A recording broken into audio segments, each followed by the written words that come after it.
Seja bem-vindo ao Trail Tropical. Nesse podcast, conversamos com pessoas que compõem a cena de corrida de montanha no Brasil, com o objetivo de conhecer os bastidores delas, nos inspirar com suas histórias e aprender com suas experiências para que possamos nos tornar corredores de montanha cada vez melhores, curtindo esse processo cada vez mais. No episódio de hoje, eu converso com Manu Vilaseca, uma verdadeira força internacionalmente conhecida no cenário das ultramaratonas de montanha. Recentemente, Manu concluiu a Cocodona 250, uma prova insana de 250 milhas, ou 405 quilômetros, pelo deserto do Arizona, e não só terminou, como garantiu o segundo lugar no pódio feminino. Ela compartilhou como foi essa experiência épica e os ensinamentos que trouxe dessa jornada extrema. E como se não bastasse, Manu está encarando agora para esse ano o desafio da Triple Crown, que consiste em 3 provas de mais de 200 milhas no mesmo ano. Conversamos sobre como está sendo essa preparação para esse feito impressionante e como ela gerencia os desafios físicos e mentais dessas ultramaratonas. Ela tem manejado os treinos físicos dela de uma forma bem diferente, integrando modalidades e limitando bem a quantidade de dias correndo. E isso parece estar dando muito certo para ela e ela conta em detalhes como que faz isso na prática. Manu também falou sobre a sua mudança para Catalunha, na Espanha, os pontos altos e os baixos dessa transição e como o esporte moldou sua vida e sua personalidade ao longo dos anos.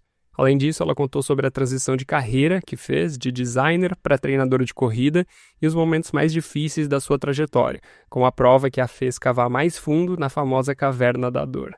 Foi um papo inspirador, repleto de histórias intensas e reflexões profundas sobre o esporte e a vida. Tenho certeza que vocês vão se inspirar tanto quanto eu nessa conversa com Manu Vilaseca. Manu Vilaseca, seja bem-vinda ao Trail Tropical. Muito obrigada, estou super feliz aqui de estar aqui com vocês, de compartilhar um pouco da minha história, de coisas que algumas pessoas podem até saber, mas coisas que pessoas também não sabem. Então acho que vai ser uma conversa bem interessante. Com certeza. Eu queria começar essa conversa falando sobre a Cocodona 250, né, ou Cocodona 250, que são 250 milhas, né, ou melhor, traduzindo aí para os nossos quilômetros, 405 quilômetros, pelas paisagens do deserto do Arizona, nos Estados Unidos. E, primeiramente, eu queria te dar os parabéns aí, porque, né, você não só concluiu essa prova, que já seria um grande feito, né, como ficou no pódio aí com o segundo lugar feminino no ano passado. Mas eu queria saber de ti, de onde que surgiu a ideia e a coragem para correr essa prova? É uma boa pergunta, né? Porque as pessoas falam, você tá louca, né? 250 milhas, que na verdade, quando eu falei para o Gerard que eu estava querendo ir, o Gerard é o meu marido, quando eu falei para ele que eu queria ir correr uma prova de 250, ele falou, você tá louca? 250 quilômetros. Aí eu falei, não, são milhas. Ele, que milhas? Você tá louca? É uma coisa assim, realmente, que você não, né? Difícil pensar nessa distância. Mas, assim, engraçado que, se eu te falar isso, parece muito contraditório, mas a minha motivação para fazer o Cocodona veio da minha falta de motivação. Eu comecei o ano muito desmotivada, assim, 2004. Eu não estava com vontade de fazer nenhuma prova. Eu achei que eu tinha chegado no final da minha história correndo. Porque eu pensei, que estranho, não tô, assim, não consigo fazer um calendário, não consigo pensar. E o Gerard falando assim para mim, poxa, mas convidaram a gente para ir não sei onde. Eu falava, não quero. Ai, mas a gente pode ir, não sei o que. Não quero. E era tipo tudo não. Ele falou, fica tranquilo, isso já vai passar e tal, é só um momento, uma fase. E eu pensando assim, pô, que triste, né? Será que é assim que acaba? Que de repente se acorda um dia e fala assim, não tô com vontade de fazer nenhuma prova. Tipo, não quero repetir as provas que eu fiz, nada me motiva e acabou. E aí eu falei pra ele, assim, eu lembro da coisa que eu falei pra ele, assim, foi exatamente isso. Eu falei assim, eu acho que a única coisa que me motivaria muito é, primeiro, uma coisa que eu nunca fiz e uma coisa que me dá muito medo. E aí eu tava falando com um aluno meu que mora nos Estados Unidos. E aí eu comecei a falar disso com ele, e ele falou assim, por que você não vai para Cocodona? E aí eu falei, Cocodona? Aí eu falei, essa prova precisa de qualifier. Eu pensava que você tinha que fazer uma prova de 200 milhas para se inscrever em Cocodona. Ele falou, não só não necessita qualifier, como ainda tem inscrição. Aí eu falei, bom, deixa eu dar uma olhada.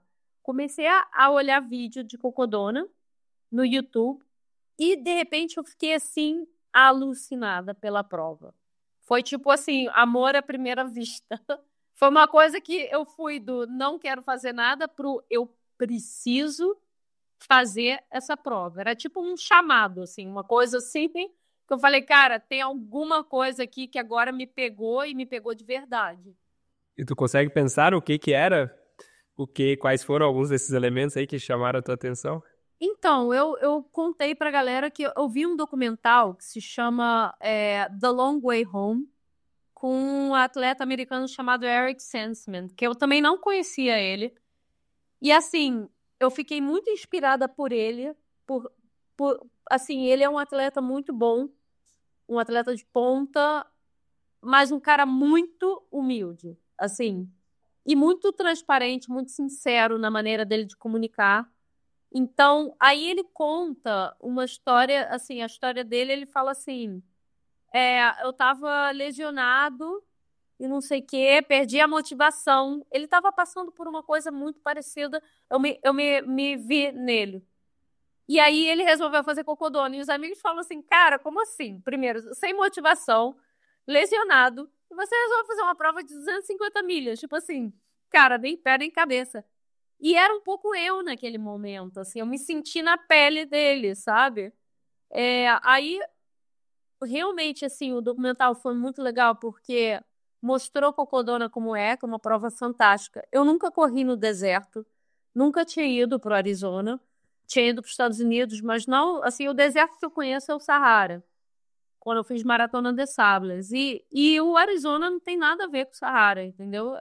Assim, são dois mundos completamente diferentes. São dois desertos, mas um não tem nada a ver com o outro. Então, foi uma coisa que eu comecei, né? Eu vi o Long Way Home, e aí comecei a ver vários vídeos. E cada vídeo que eu via era mais motivação. E era mais assim. E chegou uma hora que eu falei, eu tenho que ir para essa prova. De qualquer maneira, eu tenho que encontrar a maneira de ir. E aí, assim, grana, né? O primeiro problema. Porque a inscrição, $1.500, que eu tinha que ter já, porque era assim, cara, a inscrição agora tem, sei lá, 20 vagas e amanhã, e eu ia olhando cada dia, ia baixando. Era tipo, das 20 agora são 18, e eu, caraca, eu preciso conseguir o dinheiro. Aí eu entrei em contato com a Kraft, né, que eu ainda estava com eles, e pedi para eles me ajudarem a pagar, e eles falaram que não. E aí foi para mim assim, caraca, como que eu vou dar o jeito? Aí eu comecei a maquinar na minha cabeça. E aí eu pensei, eu vou entrar em contato com uma mídia aqui, propor a eles para tentar entrar em contato com o diretor de prova, pedindo a inscrição, e eu me ofereço para ir representando essa mídia e contar a história desde dentro. Foi assim o que eu pensei. Para conseguir a inscrição, né? Aí ainda faltava todo o resto. E aí eu consegui tudo isso que eu visualizei, eu consegui. Então eu achei, foi uma coisa assim que o Gerard mesmo falou para mim, cara, não adianta você falar com eles aqui, que eles não têm contato lá, eles não vão conseguir isso para você. O cara, vou conseguir, vou conseguir. E eu sou muito assim, né? Quando eu quero uma coisa, eu fico até eu conseguir. Aí chegou para mim o e-mail do Steve, que era o diretor da prova, falando que sim, que eles tinham uma vaga para mim e que estava tudo certo. Aí foi aquela loucura, né? Caraca, eu tinha 2 meses para a prova. Do dia que ele me disse ok, faltava exatamente 2 meses para eu viajar. Que aí você fala, caraca, e agora? Aí o cara daqui, ele falou, mano, você tem noção do que é isso? Porque, tipo, são 250 milhas e hoje você tá sabendo que você vai. Aí eu falei, cara, eu tenho uma coisa, assim, que é muito heavy, assim, em mim, de intuição, eu tenho uma certeza dentro de mim, às vezes, que é muito forte e que eu não sei de onde vem nem por quê. E tinha alguma coisa dentro de mim que falava, você é capaz de fazer isso. É, você não tá treinando, não tá não sei o que, mas você é capaz de fazer isso. Você já fez coisas piores. E aí foi quando eu lembrei, né, de que eu comecei nas provas de aventura, corrida de aventura, tudo que eu vivi naquela época, ficar uma semana sem dormir. Falei, cara, tem uma parte de mim que já passou por isso e que se eu sou capaz de resgatar tudo isso, né, porque assim, e foi uma coisa que eu falei numa palestra que eu dei, eu falei, uma prova que nem Cocodona, você não treina ela nem em 2, 3 meses, nem em 6 e nem em um ano. Você leva a vida inteira preparando para uma prova dessa. Tudo que você aprendeu, você pode usar numa prova dessa. Então, eu acho que é uma preparação da vida. A vida te prepara para isso, né? Porque realmente é uma coisa, assim, muito diferente de ultra na montanha. Uma 200 passou de 200 milhas, não tem nada a ver com 100 milhas. Apesar de você falar é o dobro, mas, cara, não, é diferente. Porque já entram várias noites sem dormir, entram fatores que numa prova de 100 milhas não entram, entendeu? Então, pra mim foi isso, assim. Aí, a hora que eu entrei, que eu falei, caraca, eu vou. Era tipo, pra mim já era a realização de um sonho, sabe? Simplesmente de ter o sim, do tipo, ok, vamos pra Cocodona, né?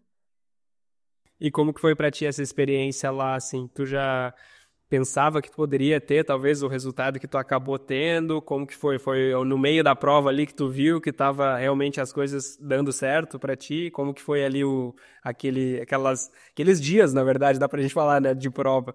Então, no dia eu tinha 2 meses para preparar a prova, né? Passado 2 semanas do sim, do e-mail, eu me lesiono.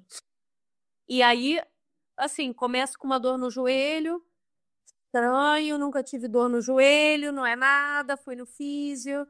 Ah, não, uma sobrecarga, tal, massagem, vai correr. Pá, o joelho que nem uma bola de futebol. Dor. Aí começou a vir assim, e não melhorava. Não melhorava, não melhorava. Aí eu falei, cara, o que que eu vou fazer? Porque eu tenho muito pouco tempo, eu tô lutando contra o relógio já. E como é que eu vou preparar se eu não posso correr? Aí foi quando a minha cabeça foi de volta pra corrida de aventura. E aí eu falei, cara, você vai preparar a Cocodona como se você estivesse fazendo uma corrida de aventura. Você não vai correr, você vai correr o mínimo para preservar o teu joelho tudo que você puder. E você vai caminhar, você vai pedalar, você vai fazer treino de força, você vai fazer yoga, você vai fazer toda a tua vida sem correr. E aí eu volto nessa coisa, né? De que, tipo assim, eu tive que ser corajosa o suficiente para acreditar que isso era possível, né? Porque a primeira coisa que você faz numa situação dessa é falar, cara, cancela tudo. Eu não posso fazer uma prova dessa se eu não posso correr. Como que eu vou fazer uma prova de 250 milhas sem correr? Vou andar a prova inteira? Eu cheguei a pensar e calcular se eu podia fazer a prova inteira andando, que você vê a loucura da minha cabeça, do tipo, eu tenho que ir de qualquer jeito. E durante esse processo, teve um dia, só um dia, que eu verbalizei, eu acho que eu não vou poder ir. Eu acho que a realidade que eu não quero enfrentar, que eu tô falando enfrentar, não sei, afrontar, é que eu não posso ir, eu não tenho condições de ir. E aí, na mesma maneira que eu falei isso, eu já falei, não, mas eu tenho que ir, eu tenho que ir. E aí, foi isso pra mim. Então, assim, o que você acabou de me perguntar, quando é que você tá, não sei o quê. Eu, em Cocodona, eu celebrei estar na linha de saída. Porque era uma coisa que eu via como cada vez mais distante. E era tipo, você não vai. Você vai ter que. Eu pensando, ok, eu já comprei o voo. Como é que eu vou fazer? Eu tenho que pedir. Se eu consigo, eu perco o dinheiro. Não? E aí, quando eu fui e quando eu tava lá, eu falei, cara, eu sou a pessoa mais feliz do mundo, porque eu cheguei na linha de largada.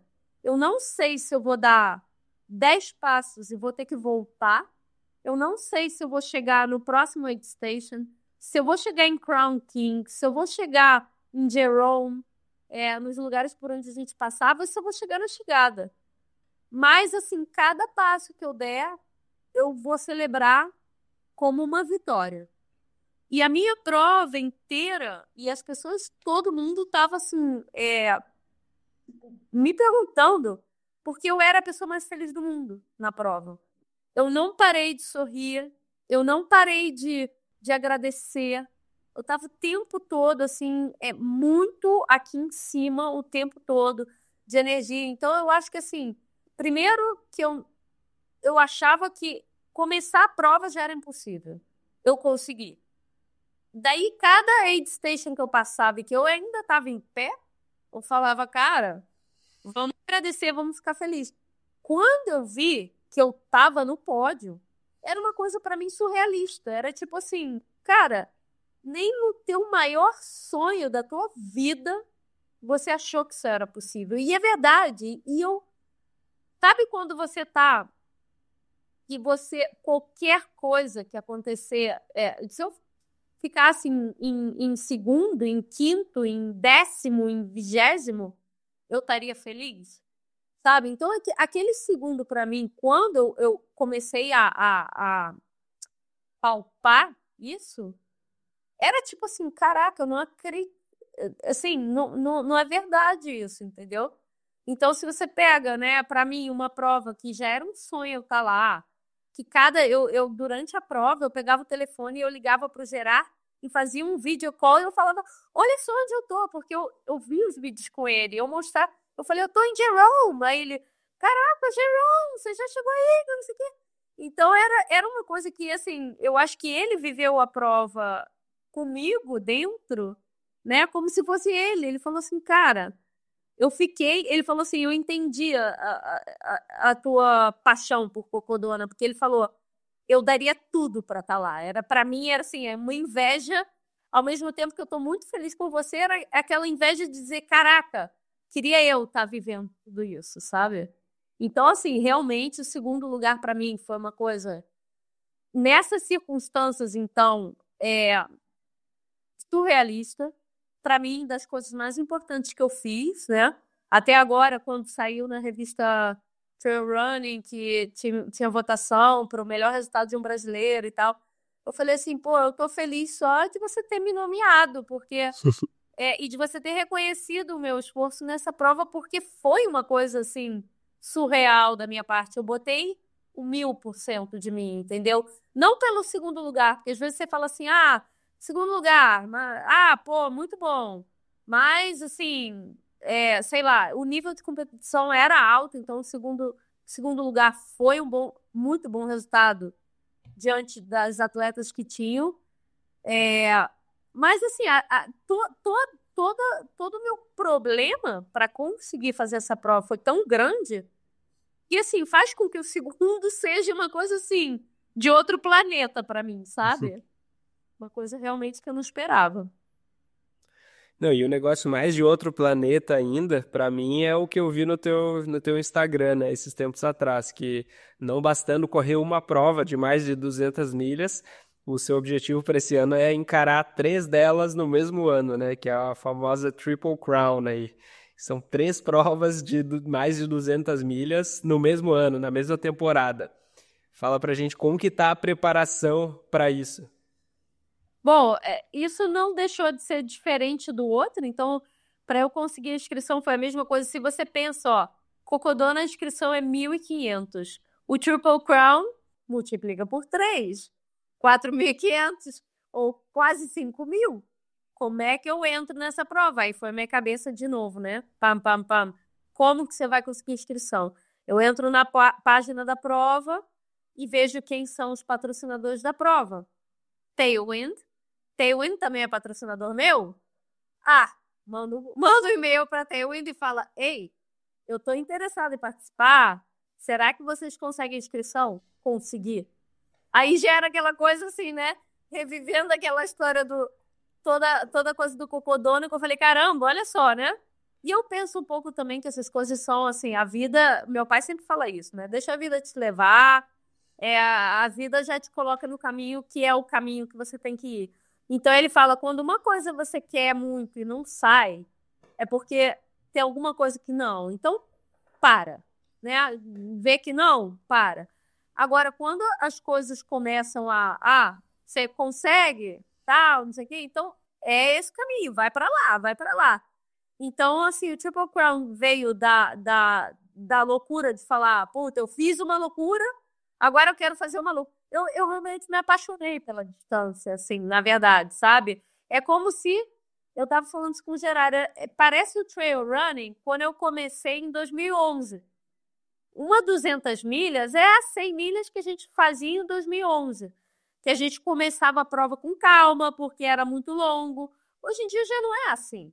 Hoje em dia sai todo mundo correndo rápido pra caramba, e se você não está correndo muito rápido, você não tem chance de competir.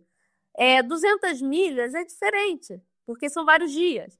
E aí tem estratégia, quando você para dormir, aí o outro não está dormindo, te passa, aí o outro para dormir, você passa ele. São coisas que você não tem muito como programar. Você tem que meio que saber se virar nos 30, aquela coisa, né?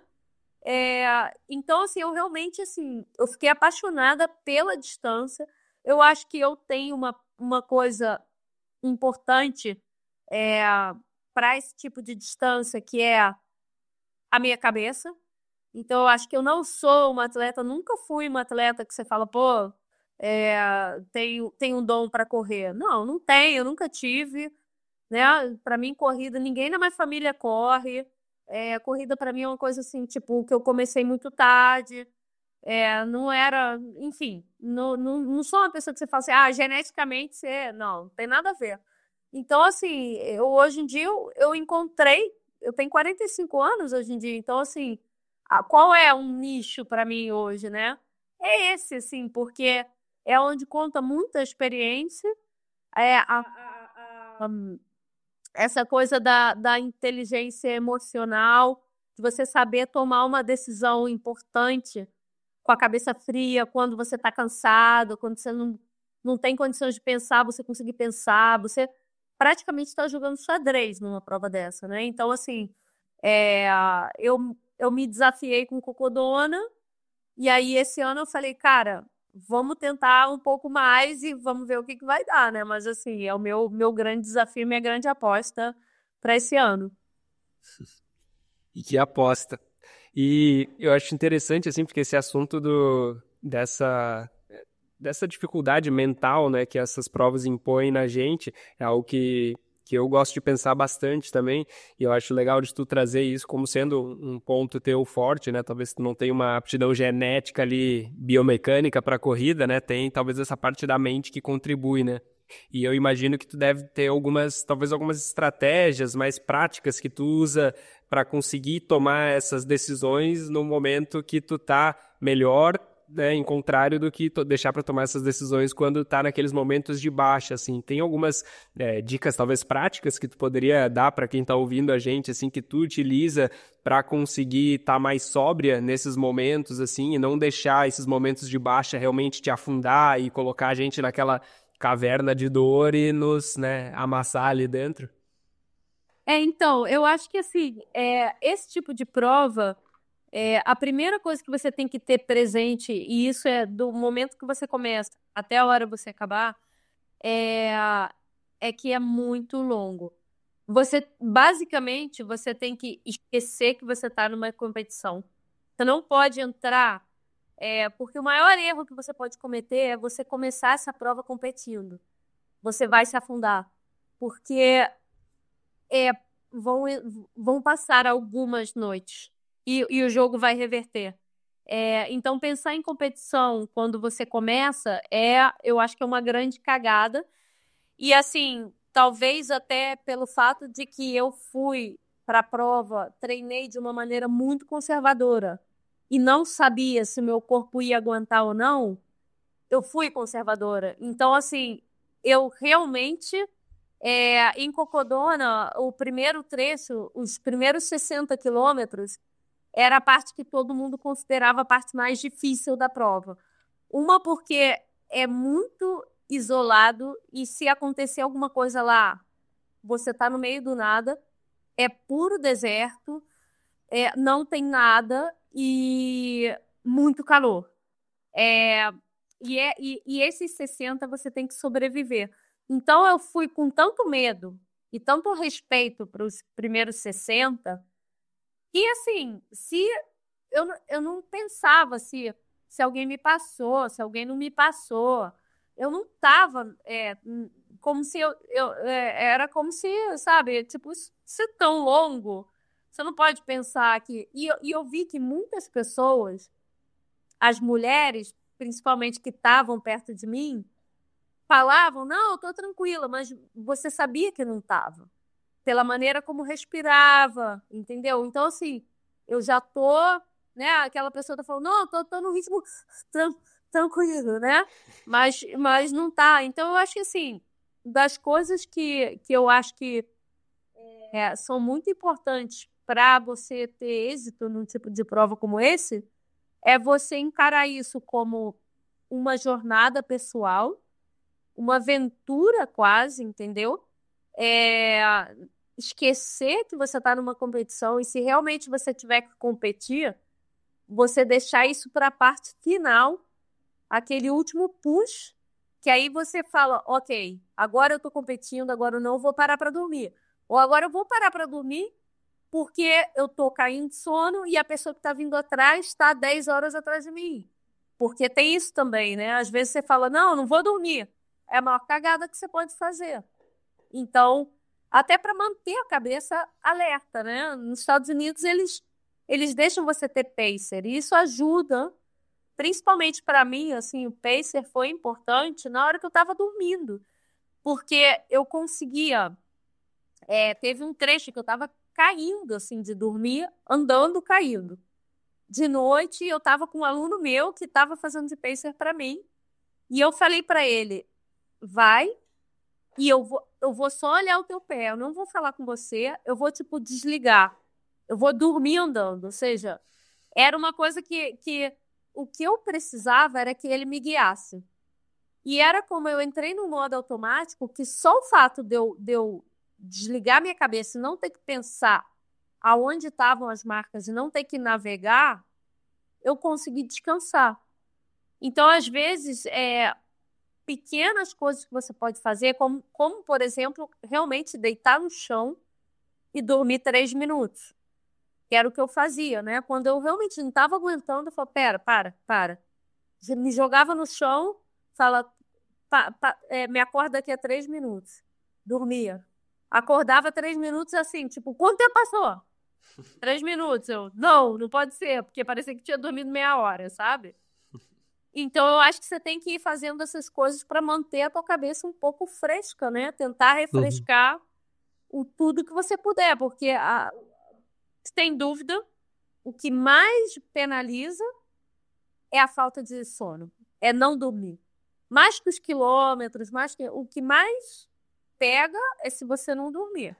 Você dorme, você tem capacidade de estar aqui, claro. Se você não dorme, é muito difícil. Isso é muito interessante porque muitas vezes a gente a gente fica o tempo inteiro pensando no desgaste físico, né, que a corrida ali está fazendo, mas a gente não para pensar no desgaste que a nossa mente tá colocando também. Então, o nosso cérebro, ele consome muita energia, né? É um dos órgãos que mais consome energia. Então, se a gente fica realmente, tipo, usando o cérebro demais ali na prova, a gente está gastando mais energia do que poderia, né? E do que precisaria. Então, esse teu exemplo aí é muito bom, assim, né? Porque tu, usando isso, né? O teu pacer ali para ditar o caminho, tu só foca no calcanhar dele ali, é uma coisa, né, que tu diminuiu ali o teu uso cerebral lá para, sei lá, não sei quantos % e aí provavelmente tu, né, guardou muito mais energia do que se tu tivesse tendo que ficar olhando para tudo que tá acontecendo, assim, e aí isso é muito legal, é uma dica, acho que muito prática, assim, realmente, e às vezes a gente fica usando a nossa mente para coisas que nem precisaria, né? Tipo, às vezes fazendo um monte de cálculo desnecessário, que às vezes pode te ajudar a tirar da cabeça ali o foco do sofrimento, mas aí tu tá gastando o teu cérebro, daí gastando energia, utilizando, né, para outras coisas também. Então, isso achei bem legal esse exemplo aí que tu trouxe. Não, isso eu acho que realmente você só consegue experimentar isso numa prova que você passa, né, 2 noites, eu diria, né? Assim, porque tem gente que consegue fazer uma prova 2 noites e não dormir. Eu sempre digo, uma noite, ok, tranquilo e tal. A segunda noite já começa a vir alucinação. Terceira noite, aí você fala, cara, é, você tem que dormir. Realmente, assim, para você conseguir funcionar, eu pelo menos assim, em casa mesmo, entendeu? Se eu durmo mal, eu já não tenho o dia com a qualidade que eu tenho quando eu durmo bem, né? E eu acho que isso qualquer pessoa nota, né? Tem gente que fala, eu durmo 5 horas cada noite, para mim tá ótimo. Pô, 5 horas não é nem 6, entendeu? É assim, tem vários estudos que comprovam, né, o quanto é importante. Inclusive, não tem muito tempo eu vi uma apresentação, um TED Talk, um TEDx, de um cara que estava falando do sono, e ele diz, se o sono não fosse uma coisa natural, seria considerado doping, pela capacidade que o teu corpo tem de regenerar quando você dorme. E às vezes, assim, numa prova dessa, sei lá, dormir meia hora, cara, como mudam as coisas. Às vezes você fala, cara, você tá ali tropeçando, caindo, tal, não sei o quê. Cara, vou parar. Durmo meia hora, você sai fresco, assim, você fala, caraca, se eu tivesse feito isso antes, teria sido tão melhor, porque eu estaria, todo o tempo que eu fiquei me arrastando aqui, caindo, eu poderia já estar fluindo, entendeu? E você vê isso muito claro numa prova dessa. E não só nas provas, como também no meio da rotina de treinamento, assim, né? Às vezes é isso, né? Tem as substâncias ali que melhoram, né, o nosso desempenho, a nossa performance, mas são ilícitas, né? A gente não pode usar. E aí tem uma substância lícita, né? Como uma substância não, né? Mas algo, né? Um elemento, né? Que é o sono, que realmente melhora muito, né? A nossa capacidade de recuperar mais rápido, né? O que vai resultar uma performance melhor. E tá aí a nosso acesso, e às vezes a gente fica se limitando, né? A 5, 6 horas de sono, né? Quando a gente sabe que, 8 horas ali é o que pelo menos assim, para a grande maioria das pessoas, é o mínimo ali para ter uma reparação adequada, assim, né? Então, isso é algo que, né, esse que vos fala aí tem dificuldade também. Eu, fico ali, às vezes, 7 horas, é o máximo que eu consigo durante a semana, assim, para conseguir encaixar aquele treino de manhã, mas eu sei que, se eu conseguisse às 8 horas, eu vejo que meu corpo recupera muito mais rápido, assim, né? Então, é uma coisa que realmente faz muita diferença. Com certeza. E você é uma das pioneiras, né, no trail aqui no Brasil, comentou já aqui nesse episódio aí que tá aí desde 2011 nas provas, né, de montanha. Conta pra gente como é que foi esse teu início nas provas de montanha, como que tu conheceu o trail lá em 2011? Então, eu vim, foi o que eu falei, né? Eu comecei fazendo corrida de aventura. Foi das primeiras provas que eu fiz, assim. Então, a corrida de aventura, eu acho que ela tem um elemento que para o trail é muito bom, que é um pouco a questão da diversidade, né? Que correr, você fala assim, é corrida. Realmente, se eu tivesse que ir da corrida de aventura para fazer maratona de asfalto, eu não vejo essa conexão, né? Mas para fazer ultras de montanha, é como um dos componentes que eu fazia na corrida de aventura era correr pela montanha. Então, assim, quando eu me deparei com o trail, a primeira prova que eu fiz em 2011, que foi em dezembro de 2011, foi o La Mission, na Patagônia, e foram 160 quilômetros. E aí eu treinava com o Yasaldir, não sei se você conhece ele lá no Rio. Sim, sim, já veio aqui há uns 4 episódios atrás, aí a gente trocou uma ideia. Pois é, então, o Yasa, eu treinava com ele, né? E o Yasa falou, cara, essa mulher tá totalmente louca, mas enfim, vamos que vamos, né? Comprou a ideia, né? E aí, eu lembro de sentar com ele e falar assim, pra mim, isso é ir de um PC ao outro. Fazer 160 quilômetros realmente não era uma coisa que eu via como, caraca, como assim? Tá louca. E pensa que o La Mission, naquela época, eu não sei se hoje em dia é assim, era autossuficiência. Então, assim, era aquela prova que você largava e chegava sozinho, entendeu? Não tem aid station, não tem nada. Você vai e chega. E eu não vi. isso para mim não era uma coisa que me dava medo, né? Me dá respeito, claro, sempre me deu, né? Eu acho que a gente tem que pegar os desafios com respeito, porque senão a gente sabe enfim, eu sempre penso isso, que você tem que respeitar o que você está fazendo, mas eu não via como uma coisa que eu não era capaz de fazer. Eu pensava assim, eu sou capaz de fazer isso. Posso ser a última, não era vou lá, vou competir, vou ganhar, não era isso, não. Quero fazer, quero ser capaz de largar e chegar. E realmente era tipo só uma parte da prova que eu fazia antes, que era a corrida de aventura. Quando eu fiz o La Mission e que eu fui bem, e aí a North Face estava entrando no Rio, aí eles me escolheram para entrar para a equipe.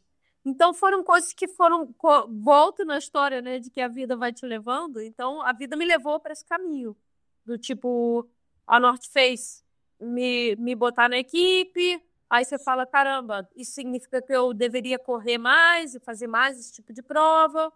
Claro que foi uma coisa que eu adorei, então, assim, né, eu deixar de fazer o que eu estava fazendo e focar mais em corrida foi uma coisa que o Iasa me ajudou muito, porque eu fazia de tudo e ele falou, Manu, eu acho que você pode correr bem, eu acho que você tem capacidade para correr bem, você pode estar aí, na época ele falou, você pode estar aí entre as primeiras e tal, mas você tem que focar em correr, você não pode ficar fazendo mountain bike, triatlon, corrida de aventura, 12 horas de mountain bike. Eu falei, cara, não dá, foca. Aí eu falei, pô, ok, eu entendi, eu comprei a ideia, né? Então, assim, se hoje eu tô fazendo isso, eu tenho que agradecer ao Iasa, porque foi a pessoa que realmente naquele momento, me ajudou a centrar um pouco, porque eu tava assim, e estaria, se não fosse ele, provavelmente não teria feito as provas que eu fiz, não teria, seguiria fazendo o que eu estava fazendo, de repente ia pipocar para aqui e para lá, e não ia fazer o TMB, nem nada disso, cara, quando comecei, eu já comecei a correr fora, comecei a fazer muita prova fora, assim, sem patrocínio mesmo, eu pagando, né, eu trabalhando, falando, cara, vou investir meu dinheiro nisso, pode ser uma loucura, mas eu quero fazer isso, aquilo, né, que você, enfim, resolve que isso é o que você tem que fazer e foi o que eu fiz, né? Aconteceu de novo. Você passou meses se preparando fisicamente para uma prova, treinando seus músculos para aguentar as subidas e descidas do percurso, praticando as técnicas de descida, fazendo treino de força na academia e no meio da prova você quebrou por não estar consumindo as calorias e os nutrientes que deveria. Hoje a gente sabe que a maior causa que faz as pessoas quebrarem uma prova de corrida tem relação com a ingestão calórica. Isso seria o equivalente a você ter uma Ferrari e não conseguir andar com ela porque não colocou combustível. Por isso eu tenho o prazer de apresentar o nosso parceiro Feedzone. A Feedzone é uma loja incrível que tem tudo o que você precisa para melhorar a performance nos treinos e nas competições. Eles são especialistas em nutrição esportiva e têm uma seleção gigantesca de produtos, desde géis, barras energéticas das melhores marcas do mercado. Eu só uso o site deles para adquirir os meus produtos e uma das coisas mais legais é que você pode montar seu próprio kit personalizado, combinando diferentes suplementos, sabores e até marcas e pegando exatamente o que funciona melhor para você. Eles têm marcas inclusive que são bem difíceis de encontrar aqui no Brasil e sempre tem uma novidade bacana para testar. Então se você quiser levar sua nutrição e recuperação para o próximo nível, dá uma olhada na Feedzone. É só acessar feedzone.com.br e conferir tudo que eles têm para oferecer. E se quiser 10% de desconto em todos os produtos do site, use o código TRAILTROPICAL10. O código é TRAILTROPICAL10 para 10% de desconto em todo o site. E Manu, tu enxerga alguma mudança que a corrida trouxe para tua vida, talvez para tua personalidade, algum elemento aí seu que você acha que mudou depois que começou a levar a corrida como uma parte maior assim na tua vida? Com certeza, sim. Mas eu acho que isso daí talvez não tenha vindo da corrida em si. Isso veio muito da corrida de aventura, porque é um esporte que você tem que ser capaz de, assim, tem as modalidades principais, que são caiaque, mountain bike, técnicas verticais, a parte a pé, que seria corrida, ou hiking, caminhando e tal. Mas, assim, uma corrida de aventura, você podem pedir que você faça qualquer coisa, ou seja, tem sempre um elemento surpresa. Já fiz prova que eu tive assim, que me jogar de uma pedra no mar até não sei quantos metros de altura e eu apavorada de medo de altura, mas eu não tenho opção. Você tem que saltar na água, entendeu? Medo de todos os medos que eram aquelas coisas que me limitavam no começo, eu tive que superar todos eles. Então eu acho que quando eu sempre falo isso, né? O mais fácil é você, sei lá, tem medo de cachorro. Ah, na minha rua tem um cachorro e eu tenho que passar por esse cachorro para eu chegar em casa. Só que, cara, eu tenho medo de cachorro, em vez de eu vir por aqui, eu vou vir pelo outro lado, que eu não tenho que passar na frente do cachorro. Você tem essa opção, entendeu? Você sempre pode fugir dos teus problemas. Ou você pode falar, cara, eu vou passar na frente do cachorro, eu vou morrer de medo, mas eu vou passar na frente do cachorro. Até o momento que o cachorro virou teu amigo, entendeu? E eu acho que a Corrida de Aventura fez isso comigo, entendeu? Então, todas as minhas limitações, que eu era, sei lá, eu no colégio não gostava de fazer educação física, eu era aquela pessoa que se tinha equipe, eu era a última a ser escolhida, porque eu era super insegura, eu não queria fazer nada, eu era tudo isso, entendeu? Então, assim, quando eu realmente fiz essa mudança na minha cabeça, que veio como a consequência de um acidente que eu sofri, que eu arrebentei a cara, quebrei a mandíbula, fiquei ferrada, e aí, assim, esse acidente mexeu muito comigo, assim. Eu acho que teve muita mudança a partir dele, né? Aí eu comecei a fazer isso, porque eu montava a cavalo e eu quebrei a cara quando eu caí do cavalo de cara no chão.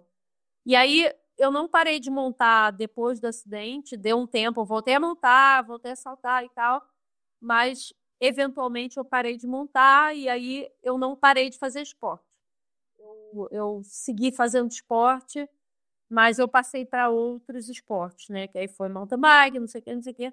Então, assim, realmente eu acho que a Manuela de antes, por exemplo, uma equipe me ligar e falar: tem oportunidade da gente ir correr uma corrida de aventura na China. Vamos. A Manuela de antes teria dito não. Eu não vou para a China, eu sozinha, tá maluco, entendeu?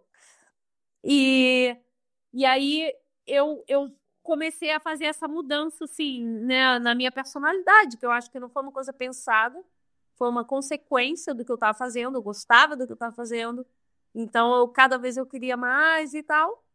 E realmente, assim, eu sou muito agradecida. Eu não sei durante quanto tempo eu vou estar fazendo esporte, nem competindo, nem tal, mas eu acho que, assim, se tivesse que hoje parar por qualquer motivo, eu já teria que ser muito agradecida pelo que o esporte trouxe para minha vida. E você saiu, né, do Rio de Janeiro e hoje mora na região aí da Catalunha, na Espanha, né? Qual tem sido os pontos positivos e talvez as dificuldades dessa mudança aí de sair do Rio, uma cidade gigante, e ir para uma cidadezinha pequena, né, um vilarejo nessa região aí da Catalunha? Então, eu me mudei para cá no último dia de 2015, então, assim, a partir de 2016 eu estava morando aqui. E é um pouco, assim, eu acho que quem vê de fora a mudança fala assim, pô, que legal, né? Você saiu do Rio, você mora num lugar, né? Sei lá, se você pega e se baseia no que eu posto no Instagram, sei lá, foto minha correndo, foto minha com um cachorro, ou competindo numa prova, na montanha e tal, não sei o quê, numa trilha maneira e tal. A gente só vê essa parte, né? Mas, assim, fazer uma mudança de vida tão grande, assim, né? De primeiro sair de uma cidade muito grande para ir para uma cidade muito pequena. Isso já é uma mudança grande, mesmo que fosse dentro do Brasil, né? Se eu saísse do Rio para morar, sei lá, em Petrópolis, que eu falo Petrópolis aqui é muito menor do que Petrópolis, né? Mas assim, sei lá, morar num lugar menor já tem uma mudança muito grande, porque o teu ritmo de vida é diferente, você tem que se adaptar a um ritmo de vida diferente, que é mais devagar, que para a pessoa que vem da cidade isso é um desafio, né? Porque a gente está acostumada a aquilo, né? Pá, pá, pá, pá, pá, e aí de repente alguém fala, bota o pé no freio, agora fica aí, para. é muito difícil, então foi uma das coisas. Depois, assim, não em ordem, tá? Mas, assim, a família. Então, isso é uma coisa que pesa muito e sempre pesou, e para mim pesa ainda muito. Não ter minha família perto. Para mim, é das piores coisas, assim. Na verdade, assim, a parte mais negativa dessa mudança, né? Porque, porque eu sou muito de família, e a minha família. Eu tenho sorte de ter nascido na família que eu nasci, né? Então, eu me dou muito bem com meus irmãos, com meu pai, com minha mãe. Então, eu tenho muitos amigos no Rio. Então, não ter isso perto é muito ruim. E aqui, culturalmente, eles são muito diferentes. Então, assim, eu nunca vou ter as amizades que eu tenho no Rio, eu não vou ter aqui nunca. Agora tem mais brasileiros aqui. Então, assim, com os brasileiros eu tenho um pouco isso, essa proximidade que eu não tenho com outras pessoas aqui. Então, pelo menos isso é bom. Não sei se é o fato que a gente fala português, mas, mas culturalmente a gente sente que a gente tem assim, esse mesmo sangue, entendeu? Então, isso já é bom, já é ótimo.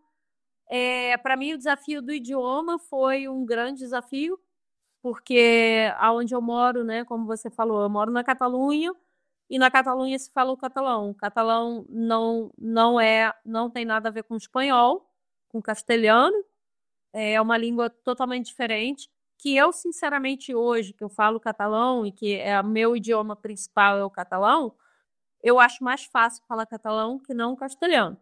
Então, assim, se você me vê falando castelhano, você fala, putz, você fala mal pra caramba castelhano. Se você me vê falando catalão, você vai falar, caramba, você fala bem catalão. E as pessoas aqui, quando eu falo catalão, elas... Primeiro, tem uma parte boa, que é que eles valorizam muito o fato de que você fez o esforço para falar catalão. Porque se eu não falasse catalão, eu poderia sobreviver falando castelhano. Porque todo mundo fala castelhano. Então, assim, eu poderia dar aula em castelhano e falar, eu não falo catalão.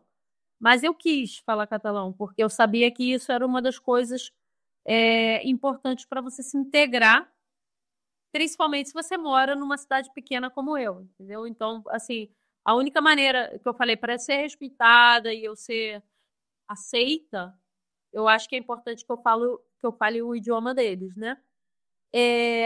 E assim, pequenas coisas, como o fato de que aqui tem inverno. Eu nunca, né? Eu morava no Rio, o inverno do Rio é ridículo. Então, assim, se adaptar a isso também é difícil. A comida, que é diferente. Culturalmente a gente é diferente. Então, às vezes, você pode falar ou fazer uma coisa com uma intenção que é percebida numa intenção diferente, e que você não sabe até você se equivocar. Eu acho que isso comporta assim, muitas mudanças. Eu, de fato, eu penso que assim, na minha carreira esportiva, o ano de 2016, quando foi que eu mudei, foi um ano horrível. Eu não era eu correndo. Eu ia para as provas que eu tanto queria estar perto, eu estava aqui do lado e fui fazer, só que eu não estava preparada psicologicamente para seguir com a minha vida. Eu precisava de um tempo, sabe? E em nenhum momento eu cogitei que eu precisava pegar um ano, talvez um ano sabático para mim, para eu me adaptar e depois eu começar tudo de novo aqui. Eu tratei como se fosse o dia seguinte. E foi assim um dos grandes erros meus naquela época. Se eu tivesse que voltar e fazer isso de novo, eu teria talvez buscado ajuda de alguém, um psicólogo, alguém que me ajudasse nesse momento de dificuldade que eu passei, que eu me senti muito sozinha, sabe? E que é difícil mesmo, entendeu? Não, isso não quer dizer, toda essa dificuldade não quer dizer que é uma coisa ruim, sabe? Que às vezes parece que eu tô... Não, é uma mudança boa, eu acho que eu fiz uma mudança boa para mim. Mas muitas vezes uma coisa boa, você tem que passar por outras coisas que não são tão boas para poder chegar lá, né? Então, assim, eu acho que é importante também expor isso, porque tenho amigos até no Rio que falam, estou pensando em mudar para fora, então não sei o quê. E eu sempre falo assim, eu não quero te desmotivar, mas pensa que tem muita coisa envolvida, não é só pegar o avião e vir para cá e, sabe, tem muita coisa que você tem que considerar e que você tem que, né, ir pouco a pouco, fazer essa mudança de uma maneira mais pensada, talvez, né? E falando também de outra mudança, você é designer, né, de formação, mas hoje trabalha como treinadora de corrida, né? O que foi o gatilho para essa mudança e como que foi esse processo de transição de carreira que você fez? Aí a gente volta de novo na coisa do meu pai, que fala, deixa a vida te levar, né? Quando eu vim para cá, eu sempre, né, tentei e achei que eu poderia seguir trabalhando como designer, mas, como eu agora falei, eu cheguei aqui sem nada. E, assim, como é que eu vou trabalhar e pedir emprego numa empresa se eu não falo o idioma? Era tudo muito difícil. Então, assim, eu comecei pelo... Pô, qual é o emprego que eu posso conseguir agora e que pelo menos eu vou ter algum dinheiro, porque eu não tinha nada, né? Tipo assim, cara, eu saí do Rio, onde eu tinha uma empresa, eu era empresária, tinha uma loja, tinha um bom salário, tinha o meu apartamento, para chegar aqui e não ter nada. Assim, pro Gerard ter que pagar minha conta de telefone, sabe? Para mim, era humilhante, assim, mas era uma coisa que eu tinha que realmente aceitar essa ajuda, porque naquele momento eu não podia pagar. Mas eu queria trabalhar e era aquela coisa assim, ok, cara, vamos procurar trabalho. Então eu comecei a dar aula de inglês, porque eu estudei numa escola americana, então eu falo inglês, eu falo bem, e inglês para mim é um idioma que hoje em dia eu penso em inglês, entendeu? Até no Instagram eu escrevo em inglês, porque é o idioma que eu penso, entendeu? E às vezes eu fico assim, cara, eu formei esse post na minha cabeça em inglês, e aí eu escrevo em inglês, sabe? Mas, enfim, foi o meu primeiro trabalho. E a partir daí, eu fui tentando trabalhar com design, mais o design relacionado com esporte. Então, eu estava, assim, com a Adidas, né, como apoio. E aí, eu comecei a passar reviews dos tênis e tentando entrar um pouco, tal, não sei o quê. Mas acabou que isso nunca foi, assim, tal. Aí, eu bati na porta de uma escola que tem de idiomas aqui, de inglês, e pedi emprego, e no dia seguinte eu estava trabalhando, e assim, trabalhando full time como professora. E aí isso virou meu trabalho. E aquela coisa, né? Eu meio que, assim, como eu tinha meu salário e para mim já era uma conquista enorme de eu estar contratada e estar trabalhando, eu não. Falei, ok, vamos trabalhar com isso. Não pensei em, sabe, vamos parar e vamos tentar conseguir um emprego. Não, vamos seguir trabalhando com isso. E aí eu fiquei trabalhando de professora de inglês um tempão, até um momento que eu consegui um outro trabalho, que era um trabalho temporário, mas que era para gravar, não sei se você conhece, uma empresa chamada iFit, que é americana, que tem esteira de corrida, e tem os treinadores virtuais. Então, tem uma televisão, e aí esses treinadores são pessoas reais, né? Não são inteligência artificial, são pessoas. E eles gravam séries em vários lugares do mundo e tal. Teve um casting para gravar uma série no Brasil. Eu gravei um vídeo, mandei, e aí fui escolhida. Então, eu fui para o Brasil. E para eu ir para o Brasil gravar essa série, eu não conseguia pedir férias. Então, eu tive que pedir demissão. E aí, quando eu pedi demissão do inglês, eu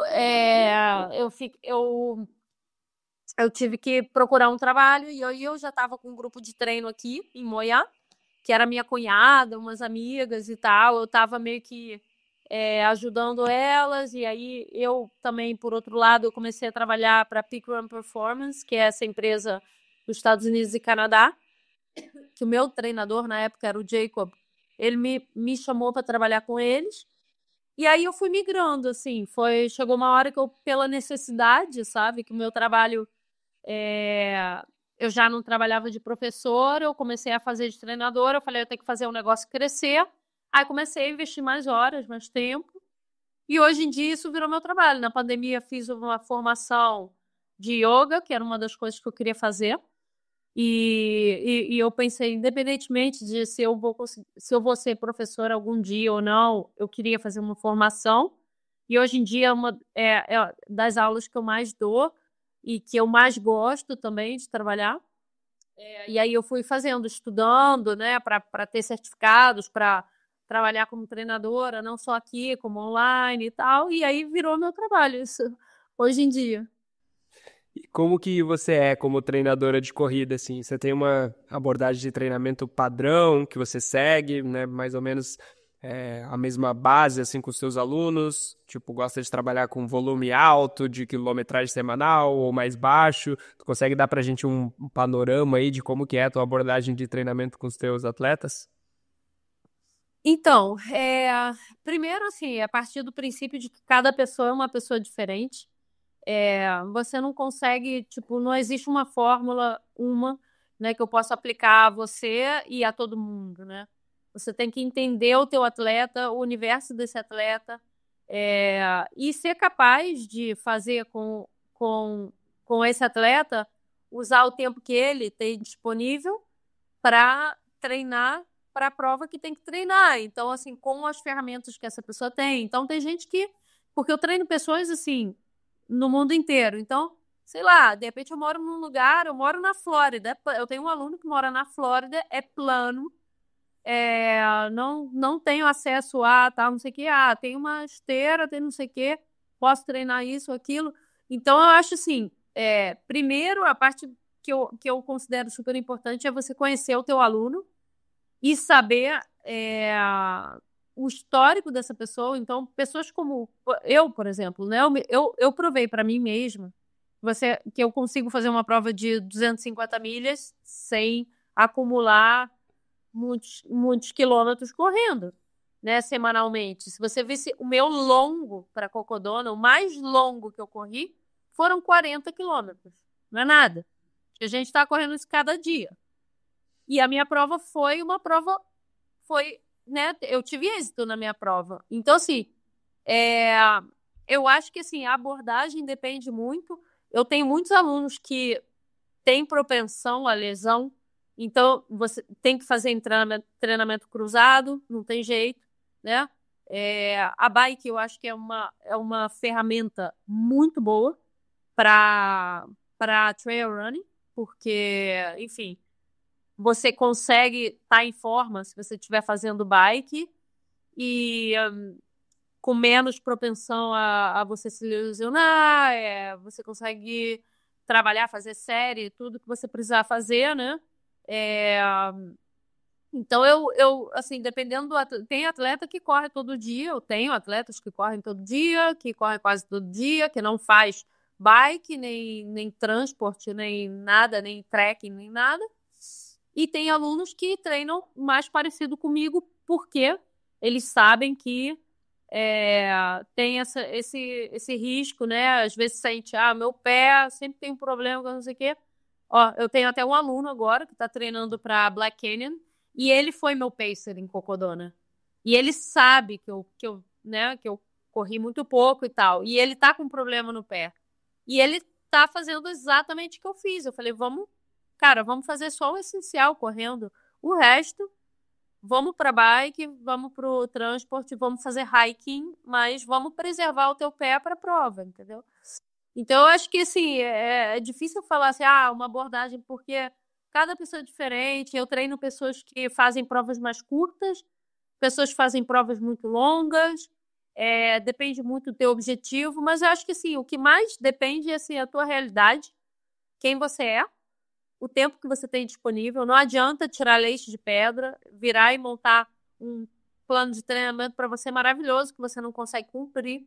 Então, assim, eu acho que tem que ter um plano que é real, né? Que você consegue, porque não tem nada mais frustrante que o treinador colocar o treino para você e você cada dia não conseguir fazer ele, porque não deu tempo, porque né, não cabe dentro da tua rotina. Então, eu acho que o treinador tem senão você contrata um programa de inteligência artificial que vai mandar para você as séries, não sei o quê, e tá ok. Mas aí, cadê a comunicação com o atleta? Cadê a parte psicológica, que eu acho que é das partes importantes que que o treinador tem que ter com o atleta, né? Que é aquele momento de ansiedade antes de uma prova, de frustração depois de um treino que não conseguiu fazer bem, ou uma prova que não deu tudo certo. Então, eu tento fazer muito isso também, entendeu? Tem essa parte que eu considero que é essa parte mental, que eu acho muito forte, muito importante. E como que é a tua rotina de treinos hoje como atleta, assim? Tu consegue talvez dar um panorama pra gente de como que é uma semana, mais ou menos, né, de treinamento sua hoje, assim, né? Você tá com esse objetivo aí, né, do Triple Crown, são provas muito longas, assim, né? Então, eu imagino que deve estar um pouco mais personalizado, né, com esse objetivo, assim, mas mais ou menos, assim, de forma geral, como que é uma semana de treinamento sua? Então, na minha semana eu tenho que incluir o meu trabalho, né? Porque as aulas que eu dou, eu faço.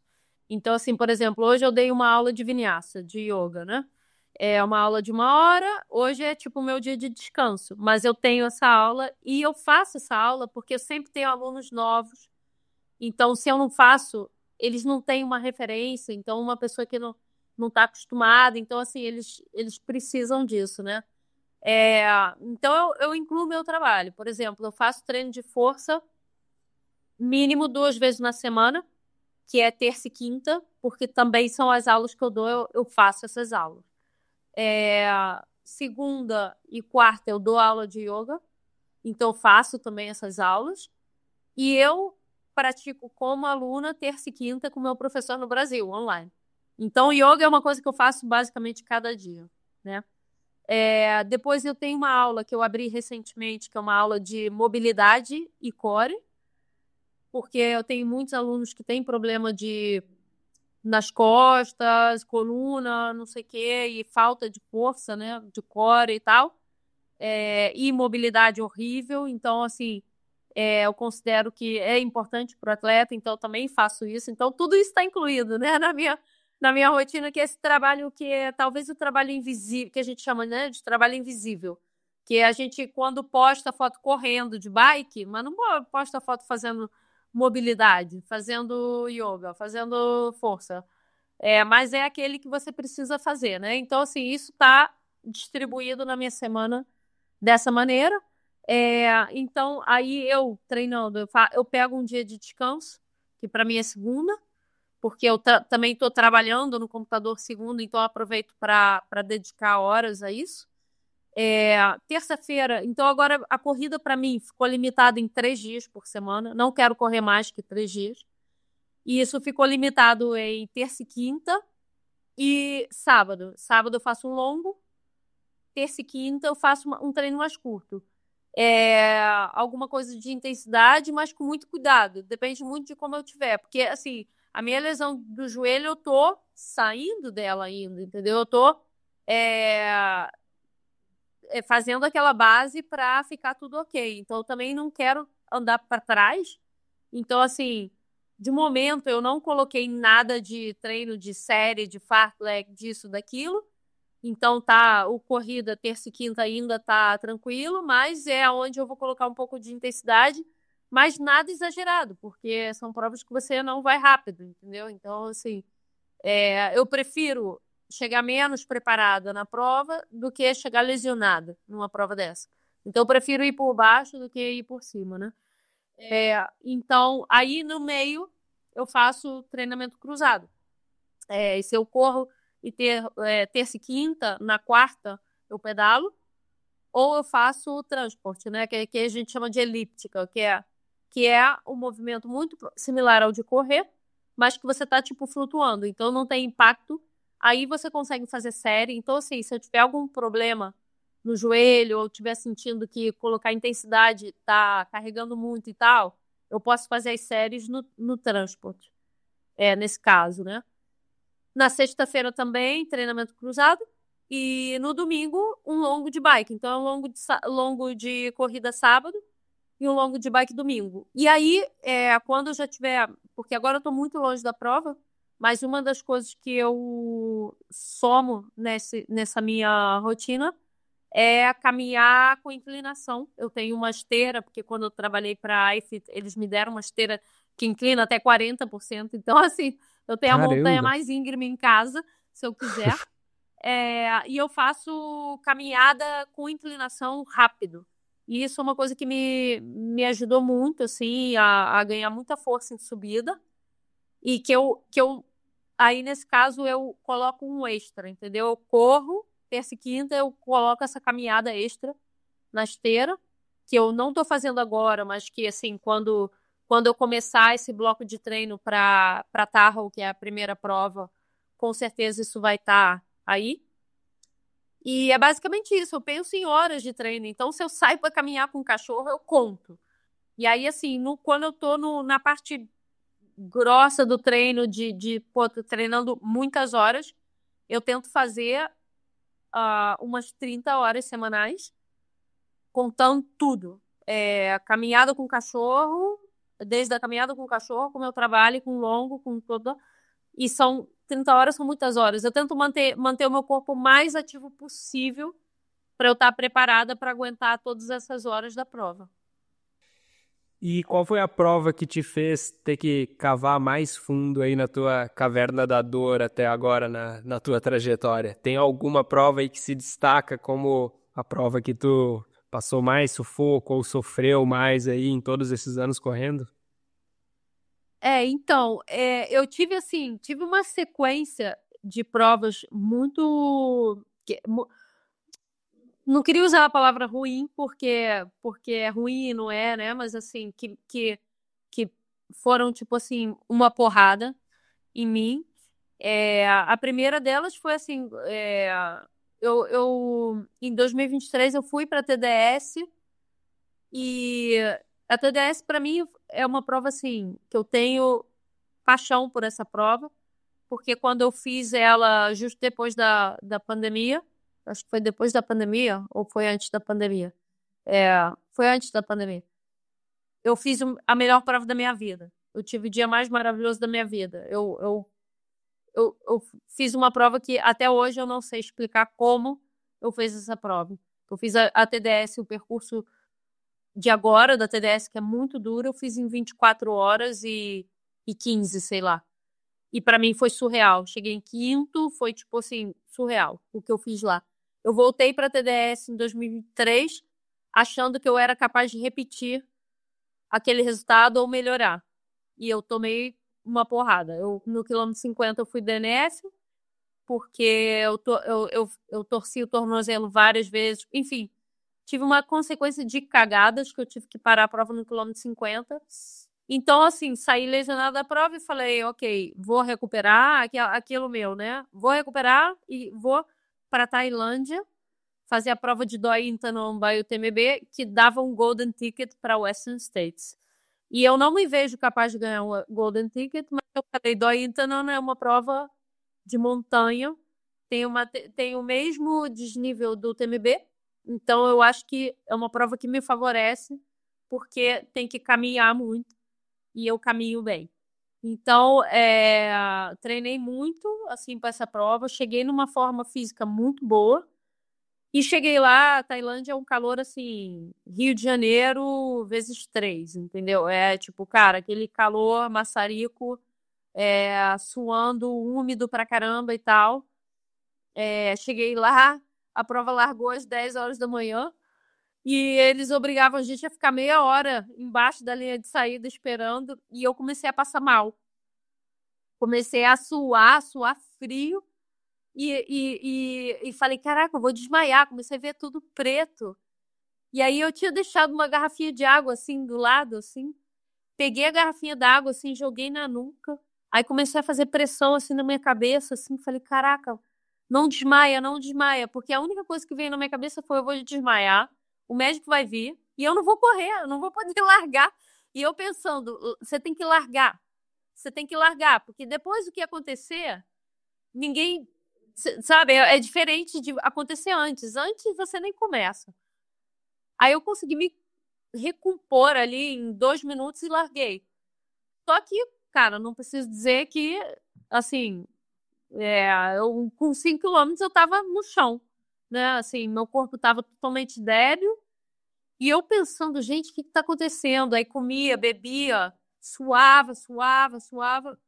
E falei, cara, eu vim até aqui, eu vou ter que desistir dessa prova, eu vou ter que ir embora para casa. E eu, caramba, o que eu vou falar para o meu patrocinador que pagou para eu vir? O que eu vou falar para o Gerard, que está em casa com os cachorros? O que eu vou falar para todo mundo que me ajudou? Né? O Manuel Lago me ajudou na preparação para a prova. O que eu vou falar para o Manuel? E aí eu falei, não, cara, você tem que acabar. Eu cheguei no primeiro aid station, que eu tinha assistência, e era um amigo meu, o Karim, que é um marroquino, assim, um cara super legal, gente boa pra caramba, foi lá e falou, vou fazer assistência para você. Quando eu cheguei, eu falei, Karim, eu tô mal, eu não sei o que tá acontecendo comigo. Ele me sentou e falou, Manu, fica tranquila. Ele é uma pessoa tão, assim, tranquilo, que ele olhou na minha cara e falou assim, fica tranquila, não tem problema. Come, tal, sai daqui caminhando, Manu, não tem problema. Fica tranquila, vai dar tudo bem. Ele me passou uma coisa assim, tão de tipo, ah, tá bom, então, vou tentar. E aí eu saí dali andando e tal, aí comecei a correr, aí o calor apertou, fiquei sem água, me ferrei, entendeu? Até eu conseguir ver o Karine de novo, no quilômetro 35, eu sentei no chão, não sei quantas vezes que eu sentei no chão e fiquei olhando a galera passar. Eu falei, cara, não sei o que está acontecendo comigo. E aí, quando eu encontrei com ele no quilômetro 35, ele falou, não, tranquilo e tal. Eu tava lá atrás, a galera tirando foto, assim. E sabe, aquela coisa que eu falei, pô, que ridículo. Eu vim aqui pensando que eu podia conseguir um golden ticket, olha onde eu tô. Né? Tipo, eu tô última aqui e tal, não sei o quê. Só que aí ficou de noite, eu comecei a recuperar. E aí fui recuperando, fui passando gente. Quando eu passei ele, quando eu vi o Karim Indói Intanon, que era em cima da montanha, lá em cima, tava frio, porque era de noite, eu tava on fire. Ele falou, mano, ninguém chegou aqui com essa cara. Tá todo mundo ferrado e você tá ótimo. E aí eu fui recuperando, e eu acabei a prova em quarto. Então, assim, essa prova começou muito mal, mas eu consegui dar a volta por cima. Então, assim, eu falei, cara, quando eu fui no ano seguinte para Canyons, eu falei, eu venho de uma experiência muito ruim. Isso não vai acontecer comigo de novo. Em Canyons aconteceu o pior. Então, assim, eu morri. Assim, morri, tentei reviver e cheguei como eu pude, entendeu? E aí, quando eu fui para TDS de novo, eu falei, ok, eu já passei pelo inferno, as duas últimas provas, é impossível que isso volte a acontecer comigo. E aí foi aonde eu caí o buraco mais fundo, entendeu? Até hoje eu não sei te dizer o que aconteceu comigo, mas fez muito frio, eu não conseguia respirar bem, eu tive alguma coisa no pulmão, para mim foi alguma coisa no pulmão, porque era muito estranho, eu não conseguia eu dava 2 passos, eu tinha que parar. Eu quis parar várias vezes, só que assim, o Gerard estava lá comigo, estava fazendo assistência. Eu tinha um casal de amigos, tinha um outro amigo, e eles foram o tempo todo de aid station e aid station me empurrando no sentido de falar, cara, você vai acabar essa prova. Você vai acabar essa prova. E eu falava, gente, não tem como, cara. Eu não consigo andar quase, eu não consigo tal. Eu parei para dormir, coisa que eu não fiz nunca, entendeu? Numa prova assim, de um dia para o outro. Eu tive que parar para dormir.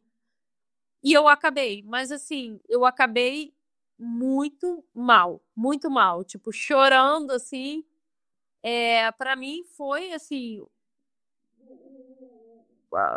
não sei, foi assim um pesadelo passar por aquilo, assim, não desejo a ninguém passar por isso, porque é muito difícil, é muito ruim você botar um pé na frente do outro quando as coisas estão dando tão errado, tão errado. Às vezes eu me pergunto se eu deveria ter parado.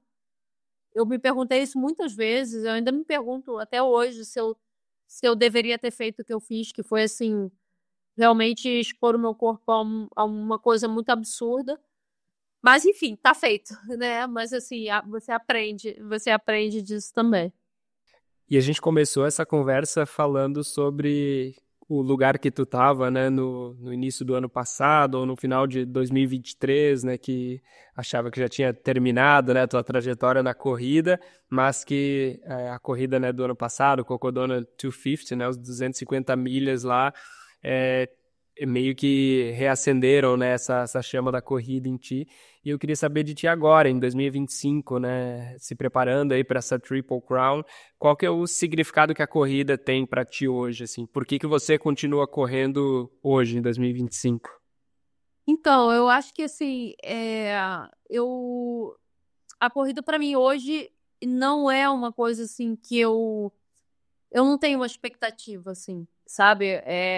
Eu acho que eu acho que eu desfruto da corrida de uma maneira geral. Eu acho que assim, para mim é o estilo de vida, é uma maneira como eu entendo a vida também. É o privilégio de você poder ir para um lugar e visitar esse país ou essa cidade, ou sei lá, de uma outra maneira que um turista normal não vai visitar nunca, né? Porque você está passando por lugares talvez lugares que você realmente só chega a pé, que nenhum carro vai te levar lá e tal.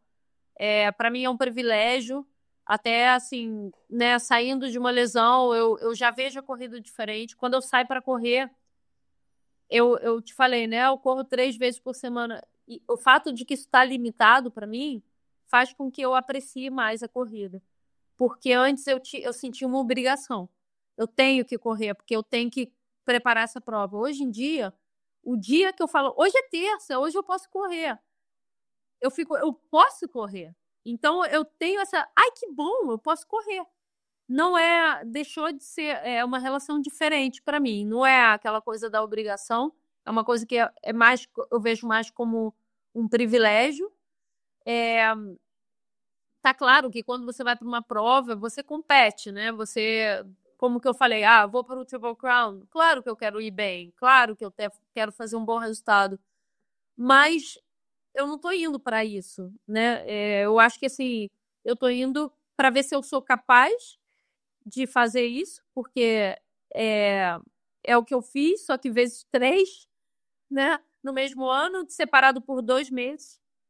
Como é que eu faço isso? Como é que eu recupero? Então, assim, um pouco desperta para mim a curiosidade como uma treinadora, porque também eu fico pensando, tudo que eu aprendo nessas provas eu posso aplicar aos alunos, das coisas que eu estudei e eu tenho a minha experiência. Muitas vezes, assim, o estudo contradiz a experiência, né? Aí você fala, o estudo fala isso, mas assim, eu já vivi isso aqui que é o contrário. Então, às vezes, eu gosto de contrastar isso com os alunos e falar, a ciência fala isso, mas eu, sinceramente, tá. Experimenta, vê aí você, entendeu? E com esse tipo de corrida, que é uma coisa tão, assim, desconhecida hoje em dia, né? Vão passar alguns anos e aí, de repente, isso vai ser a febre e todo mundo vai saber treinar para esse tipo de prova. Mas hoje em dia é uma coisa que ninguém sabe bem como é que você treina para isso? Não sei. Cada pessoa tem uma maneira diferente de abordar.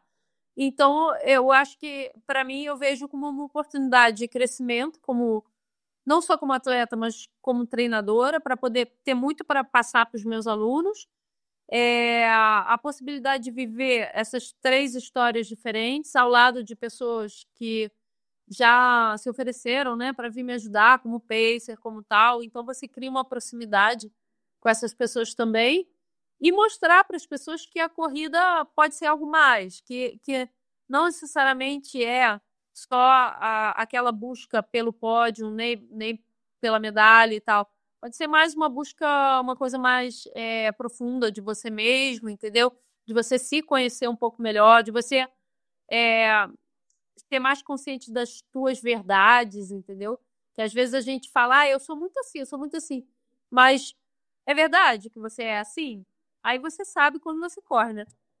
Quando você corre uma prova muito longa, aí você fala, cara, te faz pensar coisas que você disse.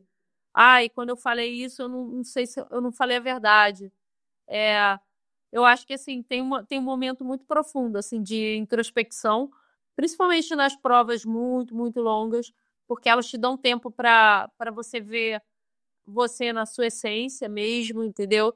É o que eu digo, assim, cai em todas as máscaras, cai qualquer filtro, cai o teu ego, cai tudo, né? E aí você se vê como você realmente é. E eu acho que isso você não consegue, dentro da sociedade, dentro da tua vida, por mais que você disse, não, eu tento me separar do meu... Você não vai fazer isso, não tem como. Porque não tem como. A vida de hoje não permite isso. Você tem que ir numa vida muito primitiva, muito na essência. E para ir na essência é você vazio, né? Você na tua sobrevivência dentro daquela prova com o teu básico. Aí você voltou lá no teu primitivo e aí eu acho que é onde você busca um pouco o teu verdadeiro eu, né? Que eu acho que é uma coisa que é bonita que você aprende muito, você encontra uma coisa que você talvez não está esperando encontrar.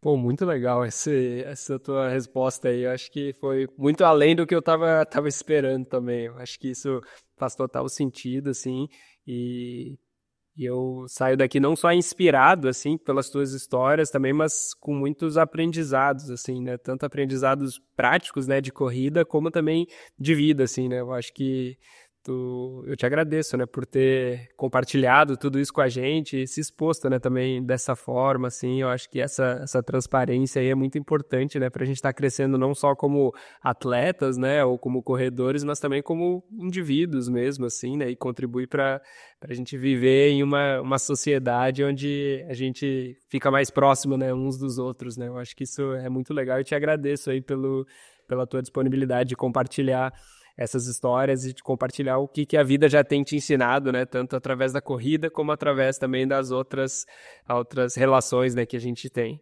E o recado, e o microfone é teu, Manu, se tu tiver algum recado aí para dar, algum recado final aí para os nossos ouvintes, assim, eu vou deixar aqui na descrição, né, o teu Instagram, se o pessoal quiser entrar em contato, mas se tiver algum outro canal que seja melhor também, caso queiram saber como é que funciona para treinar contigo, mas o microfone é teu aí, se tu tem alguma mensagem final que tu quer deixar aí para os ouvintes aí do Trio Tropical. Bom, não, primeiro é agradecer a você, agradecer aos ouvintes. A gente está falando aqui já tem 1 hora e pouco, né? E se tem alguém ainda em pé escutando alguém vivo, eu acho que te dá parabéns pelo trabalho que você está fazendo, né, com o podcast, porque hoje em dia, eu sou uma pessoa muito de podcast, assim, eu gosto, então às vezes eu estou correndo na esteira, ou eu estou pedalando, ou eu estou fazendo elíptica, eu coloco um podcast, porque eu acho que eu gosto de tá me alimentando de informação boa, né? Então, às vezes, é, eu acho que essa possibilidade que você está dando de entrevistar pessoas e de gravar um conteúdo interessante para poder. Hoje em dia, a internet pode ser muito ruim e pode ser muito boa, né? Então, você pode pegar o teu tempo, de repente tem 1 hora e pouco, e eu vou ficar vendo vídeo no Instagram, passando, scrolling um vídeo e outro, ou posso escutar um podcast. E eu acho que, assim, as pessoas que estão gravando podcast, eu, como consumidora de podcast, eu sou muito agradecida pelo trabalho, né, de vocês, porque eu acho que isso é uma maneira muito enriquecedora da gente se relacionar com a internet de uma maneira positiva e não negativa, né? Porque a gente sabe que tem esse outro lado ruim. E espero que as pessoas tenham gostado da entrevista, das perguntas e tal. Eu sou uma pessoa muito aberta a conversar com todo mundo. Quando alguém me manda uma mensagem ou me pergunta alguma coisa, eu tento ser bem transparente das coisas que eu penso. Não sou uma pessoa polêmica, isso é uma coisa que eu evito, assim, eu não quero problemas e tal. Então, no Instagram também eu sou bem, né, se eu tenho que postar alguma coisa, eu vou ser bem neutra ou não vou, porque eu não quero ferir ninguém, nem, enfim, eu sou uma pessoa que eu respeito muito a opinião dos outros e acho que isso tem que ser, a gente deveria ser assim, né, todo mundo deveria ser assim. Mas que se alguém tiver alguma pergunta, alguma curiosidade ou quiser entrar em contato, super aberta, super disposta aí a me mandar uma mensagem. E nada, é isso. Muito obrigada mesmo pela atenção, pelo tempo e desejar muito boa sorte, vida longa aí ao trail running, que as pessoas encontrem do jeito que eu encontrei, um pouco essa parte bonita do esporte, né? Que consigam ficar com essa parte e se afastar de qualquer coisa negativa, né? Que tudo tem o lado positivo e negativo, mas a gente pode escolher o que a gente quer pra gente. Então, isso, passar essa mensagem de positividade aí para todo mundo. Muito obrigado por ouvir mais esse podcast. Se você curtiu, por favor, nos avalie com 5 estrelas no seu aplicativo de podcast. Isso nos ajuda muito a ser encontrado por mais pessoas que estejam procurando conteúdos como esse e contribui para o crescimento do trail no Brasil. Se quiser nos acompanhar no Instagram, é só pesquisar por Trail Tropical Podcast e nos vemos por lá. Até o próximo e se divirta nas montanhas.